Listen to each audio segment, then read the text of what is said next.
Hulog ng langit para kay Eddie nung nalaman niyang buntis ang kanyang ka-live-in partner na si Rachel. Siyempre masayang-masaya po ako kasi first baby po namin yan. Talagang planado po yung pagbubuntis ko, ma'am, kasi yun talaga yung gusto namin.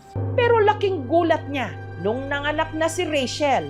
Ang baby kasi putim-puti ang kutis, gray ang mga mata, at ang buhok blonde, mestisuhin. Gayong si Eddie, Pinoy na Pinoy. Ako nagulat din po sa itsura ni baby kasi parang hindi naman talaga siya galing sa akin. Ang kapatid ni Eddie na si Bing, ipinost ang picture ni Eddie. Karga ang baby. May 2025, inuwi ko si Jowa sa Pinas. February 2026, pinanganak si Pamangs. Ang kasintahan kasi ni Bing na isang Czech national, nagbakasyon daw pala sa Pilipinas nitong nakaraang taon. Dito na rin nabuo ang mga hinala ng mga makakating dila. Mukhang nasalisihan kayo ng AFAM. Pinagli, eggs, pinalari, check. Parang hindi naman niya anak yan eh. At itinuro na pati ang posible raw na ama ng sanggol. Ang foreigner boyfriend ni Bing, si Michael. Hinalaan nila na ikaw yung ama ng pamangkin ko, sabi ko sa kanya. Pati si kuya ko sinasabing hindi siya yung ama. Dahil sa iba, ang kulay ng baby sa inasahan, dapat na ba talagang pagdudahan kung sino ang totoo nitong ama? Once and for all, pagtatapat ko na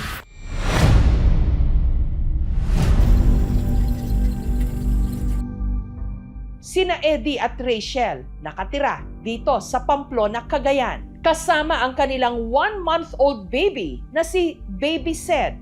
sabi po ng mga doktor, base sa appearance ni baby, akala nila talaga AFAM yung papa niya. Kasi pagkakita nila sa kanya, yung buhok niya blonde, tsaka yung kulay niya sobrang puti po. Ako nagulat din po sa itsura ni baby kasi parang hindi naman talaga siya galing sa akin. Wala naman pong may lahing Amerikano sa amin. Ang kapatid ni Eddie na si Bing na OFW sa Czech Republic, nung una natuwa raw sa itsura ng kanyang pamangkin. Ala ko din! Grabe mga po na red. Pero matapos i-post ang litrato ng bata, nagsimula raw siyang mapraning, lalo pa sa mga nabasa niyang komento online. Mukhang nasalisihan kayo ng AFAM. Parang hindi naman niya anak yan eh.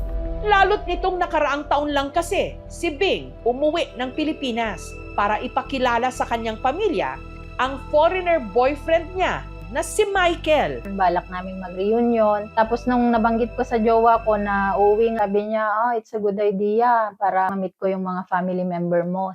Si Mikal, nung nakilala ko siya, mabait po siya. Saka kahit alam niyang may language barrier po kami, hindi po siya nahihiyang lumapit sa akin nun.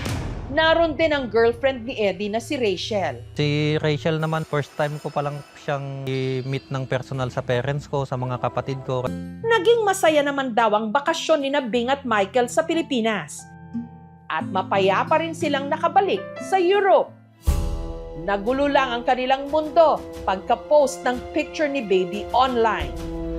May 2025, inuwi ko si Jowa sa Pinas. February 2026, pinanganak si Pamangs.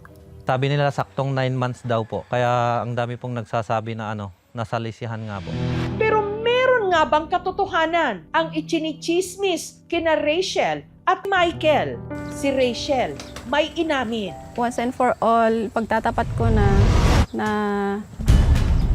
At ang boyfriend ni Bing na si Michael, babasagin na rin ang katahimikan. Our relationship with Rachel, it's... Sino nga ba ang tunay na ama ng sanggol? Sinalisihan mo daw yung ipag ko.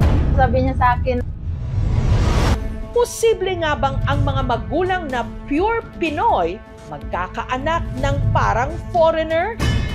Ala ko din! Iluluwal na ang maliwanag na sagot sa aming pagbabalik.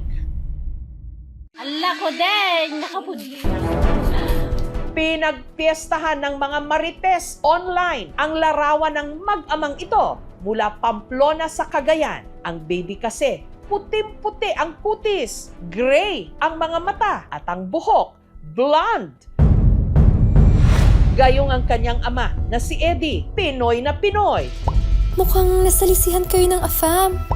Pinagli, X. Pinalari, check. Parang hindi naman niya anak yan eh.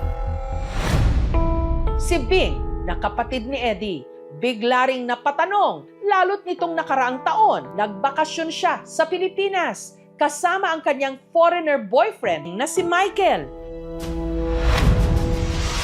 May 2025, inuwi ko si Jowa sa Pinas. February 2026, pinanganak si Pamangs. Sabi nila saktong 9 months daw po. Kaya ang dami pong nagsasabi na nasalisihan nga po.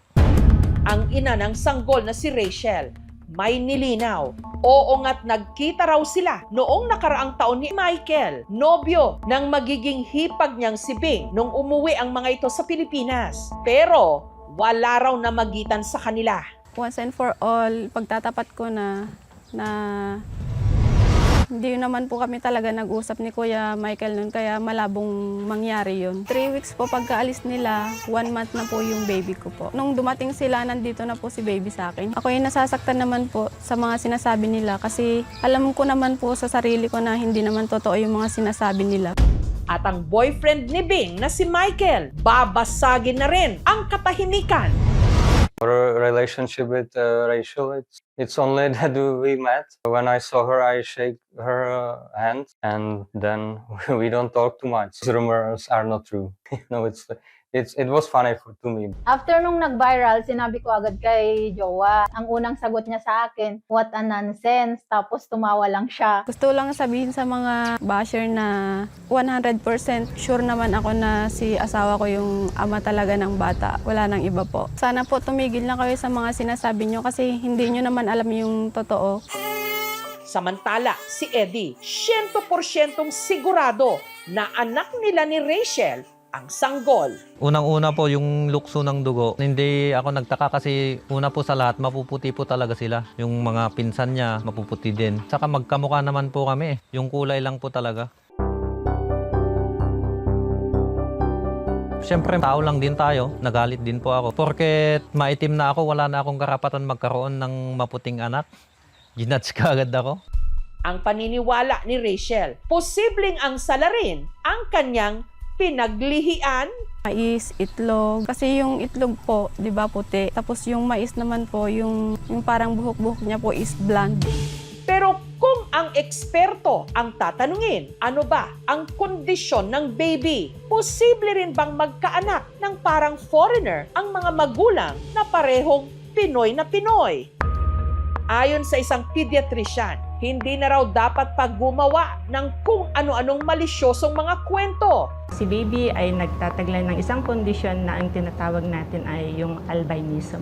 Ang albinism po ay isang namamanang kondisyon kung saan kulang o wala pong melanin sa katawan. Ang main pigment na nagbibigay kulay sa ating balat, sa ating buhok at sa mata. Wala po tayong scientific evidence pagdating po sa pagkain ng itlog o yung puting mais. Hindi po yun yung nagdidikta ng kulay ng balat ni baby o buhok ni baby. Ang physical traits ay galing po sa genes mismo ng magulang. Ang pinaka-problema po kasi nila is sa paningin. Isa pang problema sa mga batang may albinism is yung sensitive po sa araw. So madaling masunog po yung balat nila. Nagulat din po ako sa resulta, ma'am, kasi hindi ko po inaasahan na may albinism po talaga si baby. Mas aalagaan po si baby.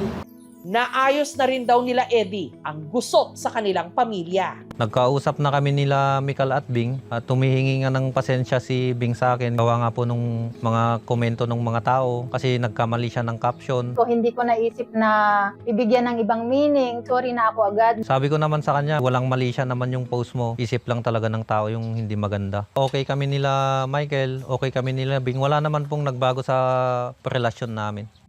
Sa isang post lang online, pwedeng magpasimula ng kung ano-anong mga kwento o magpalala ng pagkalito. Kaya bago magkomento at bago manghusga, siguraduhin ang pinanghahawakan yung totoo lang. Ala ko din! Nakapudli.